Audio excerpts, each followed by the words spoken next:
আপনারা দেখেছেন মুখে একটা কাজে আর একটা, আমাদের সামনে বলে একটা আর গোপনে যাইয়া বৈঠক করে আমেরিকার দূতাবাসে। মুখে বলে একটা আর যাইয়া গোপনে বৈঠক করে ভারতের সাথে। আমরা পরিষ্কার বলবো বৈঠক হতেই পারে, গোপন কেন? তাহলে সেই গোপনের মধ্যে ডাল মে কুচ কালো হ্যায়, এটা বাংলাদেশের মানুষ বুঝে গেছে। আর ধোঁকা দিয়ে আমাদেরকে ধোঁকায় ফেলানো যাবে না।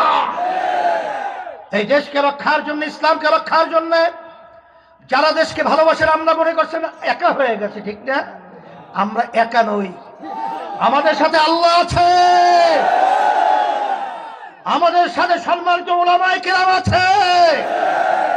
যারা ইসলামকে ভালোবাসেন তারা আল্লাহর হুজুর আমাদের সাথে আছে। যারা দেশকে ভালোবাসে তারা আল্লাহর হুজুর আমাদের সাথে আছে।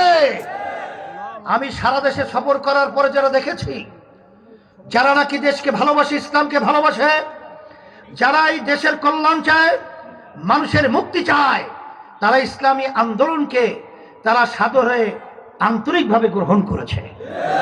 এখন সম্মানিত উলামায়ে কেরামদেরকে বলবো, ইসলাম প্রেমিক আমার ভাইদেরকে, মা বোনদেরকে বলবো, এবং যারা দেশকে ভালোবাসেন তাদেরকে বলবো, হয়তো অনেকে মনে করতে পারেন যে আজকে একা তারা কিভাবে বিজয় হবে। আমি পরিষ্কার বলছি, আপনারা সবাই যদি দেশকে ভালোবাসেন, ইসলামকে ভালোবাসেন, তাহলে আপনারা সবাই যদি একাত্রিত হইয়া হাত পাকা প্রতীকে ভোট দেন, তাহলে তো আল্লাহর ফজল বিজয় হয়ে যায়। এখন মুখ বন্ধ করলে হবে না, আমাদের সকলের মুখ খুলতে হবে, সবাই রাস্তায় নামতে হবে। হাত পাকা প্রতীকে ভোট দেওয়ার জন্য আমার ভাইদের কাছে, মা বোনদের কাছে দাওয়াত পৌঁছাতে হবে, দেশকে পরিবর্তন করতে হবে, এই বাংলার জমিনের ভিতরে কবর রচনা করতে হবে।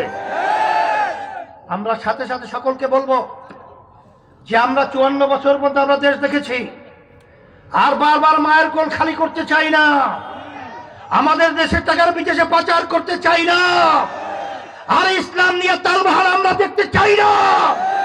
যদি এর থেকে মুক্তি হতে হয়, আসেন আমরা সবাই একাকার হয়ে, আর বেশি দিন কিন্তু বাকি নাই, কয়েকদিন পরেই জাতীয় নির্বাচন। আমরা হাত পাকা প্রতীক বাক্স বাংলাদেশে একটা ইসলামের পক্ষে, সেই বাক্সের নাম কি? হাত পাকা। ইসলামী আন্দোলনের পক্ষের বাক্সে হাত পাকা একটা ইসলামের পক্ষে বাক্স। আর কেউ ইসলামের পক্ষে বাক্স দাবি করতে পারবে? যদি নাই পারে, তাহলে আমি সকলকে আহ্বান জানাবো, আল্লাহর ফজলে করমে অনেকে মনে করেন যে এরা যদি ক্ষমতায় যায় কি হবে। চরমনাই খবর নিয়ে দেখবেন, হিন্দুরা পর্যন্ত আজকে তারা বক্তব্য রাখছেন যে আমরা এই চরমনাইতে আমরা মায়ের কোলে সন্তান যেরকম থাকে এরকম আমরা এখানে বসবাস করছি। এই কথা ঠিক না? ঠিক।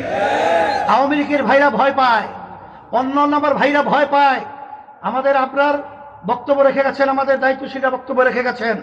আল্লাহর ফজলে করমে ইসলামী আন্দোলন হাত পাকে যদি বিজয় হয়, যারা নাকি নিরপরাধ থাকবে তাদের কাউকে আল্লাহর ফজলে করমে কেউ তাদেরকে মিথ্যা কেস, কোনো ক্ষতি আল্লাহর ফজল করতে পারবে না ইনশাআল্লাহ। এবং এই দেশ স্বর্ণের দেশ হবে, সবার মুখে আল্লাহর ফজলে করমে হাসি ফুটাতে পারবো ইনশাআল্লাহ। এ সাহস আল্লাহর রহমতে আমাদের আছে। সেই দিক থেকে আমি সকলকে আহ্বান জানাচ্ছি, সম্মানিত উলামায়ে কেরামদেরকে বলবো, এখন মুখ বুঝে থাকলে হবে না, তাহলে কিন্তু চোরায় মাল নিয়ে ভাগবে। মাঠ খালি থাকলে কিন্তু আগাছা জন্মাবে। ভালো জানেন, অন্তরে জানলেই শুধু হবে না, মুখ খোলেন এবং আপনার সাধ্য শক্তি অনুযায়ী কাজ করেন, তাহলে আল্লাহর ফজলে করবে সৎ হক ইসলাম বিজয় হবে ইনশাআল্লাহ। আপনাদের এত কষ্ট করে এখানে আসায় এবং এত সুন্দর একটা প্রোগ্রাম আপনারা করেছেন, আমি সকলকে ধন্যবাদ জানাই এবং ঘরে যাব এবং সকলকে দাওয়াত দিব। আর আমাদের প্রার্থীরা এখানে আছে, এই এখানে নরসিংদীর 1 আসন আমাদের আশরাফুজ্জামান ভুইয়া, আর 4 আসনে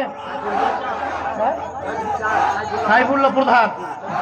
আচ্ছা, এরপরে আমাদের ওয়াজেদ হোসেন ভুইয়া নরসিংদী 3, এরপরে বদরুজ্জামান ছিলেন তো নরসিংদী 5 আলহামদুলিল্লাহ আল্লাহ রাব্বুল আলামিন বিজয় দান করুক।